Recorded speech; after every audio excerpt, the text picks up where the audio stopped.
Assalamu alaikum, I'm Aisha and you're watching Samaa News. Here are today's headlines. In an unprecedented move, Spain's government has approved a fast-track plan to legalise hundreds of thousands of undocumented migrants. The measure covers people who have lived in Spain for at least 5 months, have no criminal record, or applied for asylum before the end of last year. Officials say around 500,000 migrants, mostly from Latin America, could benefit, including children. US Immigration and Customs Enforcement agents are set to support security for the US delegation at the 2026 Milano Cortina Winter Olympics, though they won't carry out immigration enforcement. ICE's Homeland Security Investigations Unit will back up diplomatic security, but all operational control remains with Italian authorities. The move has sparked political backlash in Italy amid controversy over ICE's reputation and recent deadly incidents involving its agents in Minneapolis.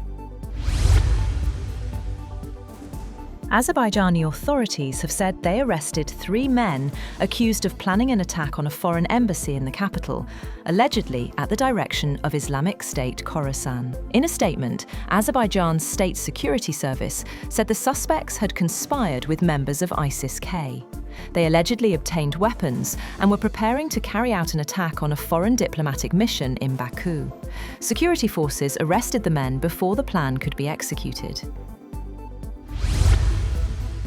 Saudi Arabia has suspended planned construction of a colossal cube-shaped skyscraper at the centre of a downtown development in Riyadh, while it reassesses the project's financing and feasibility.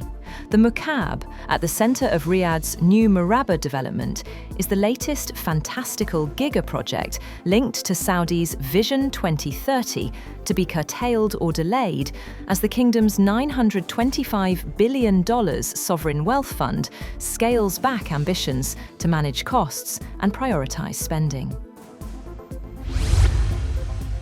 Palestinian officials say security forces are ready to operate Gaza's Rafah crossing once its reopening is announced. The move follows Israel's recovery of the last remaining hostages' remains, a key condition under President Donald Trump's ceasefire plan. Officials say the crossing could reopen this week, with security remaining under Israeli oversight. The announcement comes amid calls from United Nations for full implementation of the Gaza peace plan.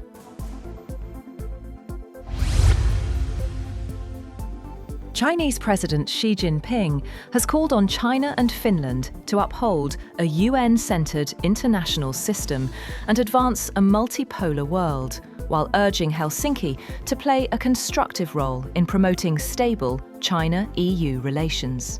During talks with Finnish Prime Minister Petteri Orpo in Beijing, Xi also highlighted cooperation in energy transition, agriculture and forestry, as Arctic security and emerging trade routes grow in strategic importance for Finland, NATO and China.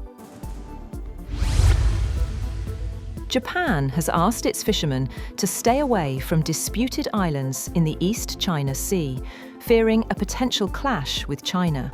The discreet requests mark a shift in Tokyo's approach after years of tolerating fishing trips near the uninhabited islets known as Senkaku in Japan and Diaoyu in China, which nationalist groups say help assert Japan's control. The islands are administered by Japan, but claimed by China, and remain a major flashpoint in bilateral ties, which have worsened amid broader regional tensions involving Taiwan. South Korea has scrambled to assure the US it remained committed to implementing a trade deal after President Donald Trump said he would hike tariffs on autos and other imports from its ally, blaming a delay in enacting the pact agreed last year.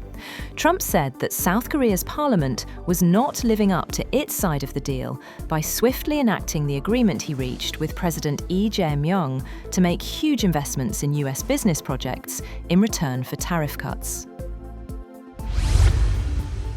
Meanwhile, South Korea moved swiftly to reassure the United States of its commitment to the major trade and investment deal. South Korea's presidential Blue House said it was committed to implementing the deal and would continue to take the required steps to finalize it. It said a presidential official convened an emergency meeting with officials, and the industry minister, currently in Canada, would visit the US soon and meet Secretary of Commerce Howard Lutnick. Indian Prime Minister Narendra Modi said that India and the European Union have finalised a landmark trade deal that will represent a quarter of the world's economy. After nearly 2 decades of on-off negotiations, the deal will pave the way for India to open up its vast and guarded market to free trade with the 27-nation EU, its biggest trading partner. Modi said this agreement will bring major opportunities for the 1.4 billion people of India and the millions of people in Europe. He added that the agreement represents 25% of global GDP and 1/3 of global trade. That's all for now. For more updates, visit www.samaa.tv. Thank you for watching Samaa News.